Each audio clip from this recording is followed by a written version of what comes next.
ሰላም ውድ የኔ ቤተሰቦች እንደምን አላችሁ? በያላችሁበት ሰላማችሁ ብዝት ትበልልኝ።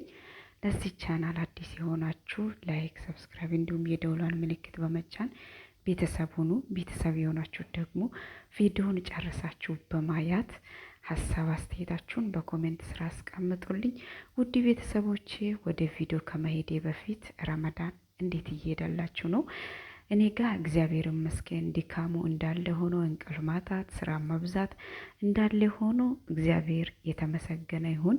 እየበረታ ሆኖ እንግዲህ በሰላም ያስጀመረን ፈጣሪ በሰላም እንድንጨርስ ቀሪውንም እንግዲህ ፈጣሪ አቅም ጉልበት ይሁንልን። ውድ ቤተሰቦቼ ዛሬ እንግዲህ እንደምትመለከቱት ሁሉም በረመዳን ወቅት ከስፍራ ከማይለዩት ጣፋጭና ቀዝቃዛ ነገሮች አንዱን ይዤላችሁ መጥቻለሁኝ። እሱም መሀለብያ ነው።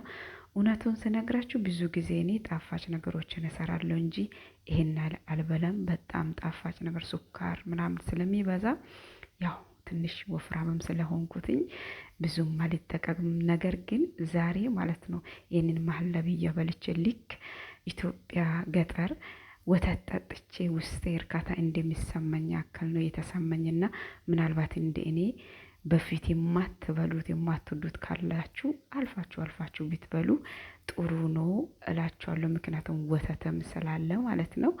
እና ውድ ቤተሰቦቼ ቀጥታ ወደ አሰራሩ እንሄዳለን ማለት ነው። ተከታተሉን።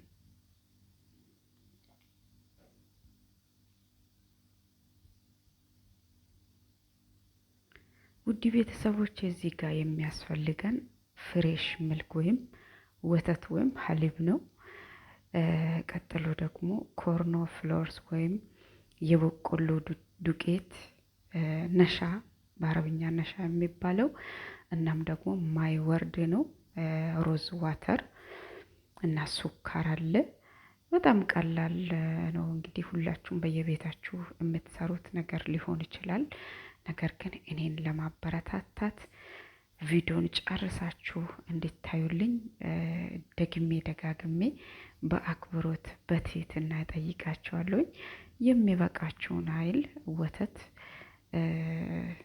ጉርጓድ ባለ እናንተ ለመስራት በሚመቻችሁ እቃ ታደርጉታላችሁ።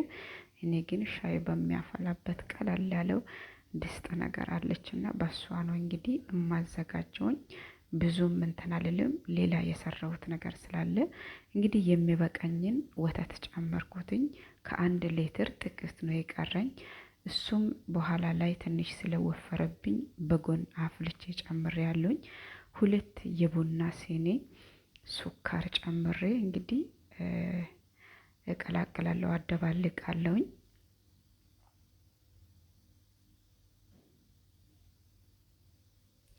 ሲቀጥል ኮርኖ ፍሎር ወይም ነሻ የበቆሎ ዱቄት 1 ትልቁ የሾርባ ማንኪያ እና መካከለኛ የሾርባ ማንኪያ ፎርኖ ዱቄት ማለት የበቆሎ ዱቄት ጨምሬ በደንብ አደባልቃለሁኝ ማለት ነው።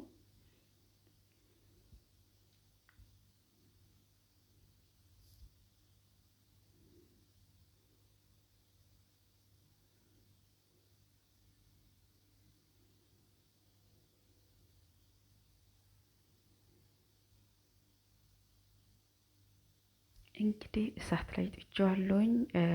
እጃችሁን ማሳረፍ የለባችሁም። ምክንያቱም ነሻ በባህሪው የመርጋት እንትን ስላለው እንዳይጓግልባችሁ እሳቱን ቀነስ ታረጉና አልዋት ያርጋችሁ በደንብ እጃችሁን ሳታቋርጡ ሳታሳርፉት እንትን ትላላችሁ፣ ታማስላላችሁኝ። ወተቱ በደንብ እስኪሞቅ ድረስ ከሞቀ በኋላ ችግር የለም፣ እያረፋችሁ ቢታማስሉትም ችግር የለም። ነገር ግን ወተቱ ከመፍላቱ በፊት እጃችሁን ካሳረፋችሁት ይጓጉልባችኋል፣ ቂጡ ይይዛልና እጃችሁን ሳታሳርፉ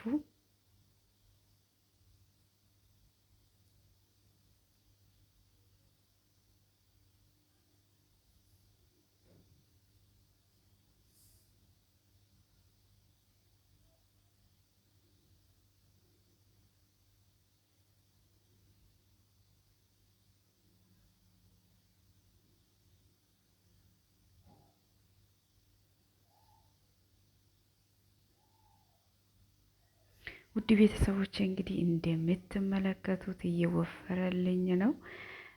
ብዙ ጊዜ ውዶቼ ቪዲዮ ለምን አትለቅም ቶሎ ቶሎ ምግብ ትሰራለሽ ምናምን ትሉኛላችሁ።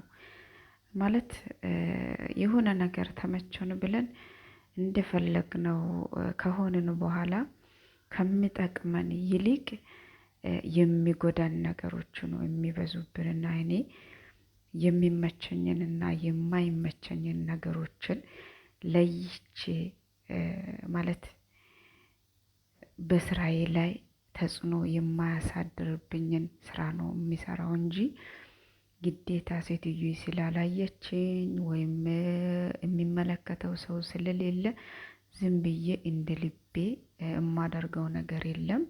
ውድ ቤተሰቦቼ ስለዚህ ተረዱኝ። ግዴታ ምግብ ስለሚሰራ ብቻ ሴትዮ የጧት ጧት ስለማትወርድ ብቻ የፈለኩትን ማድረግ አልችልም። እኔ ያለሁበትንና በስራዬ ላይ ጫና በማያመጣብኝ መንገድ ነው ዩቲዩብን ማስኬድ የምችለው። እንግዲህ እግዚአብሔር እድሉን ቢሰጠንና በህይወት ብንኖር ደግሞ ያው ከዚህ የተሻለ ስራዎችን ይዤላችሁ እመጣለሁኝ። ካልሆነም ደግሞ አገሬን ሲገባ በተለያዩ ስራዎች ሊመጣ ይችላለሁና እስከዛ በትዕግስት ታግሳችሁ አበረታቱኝ።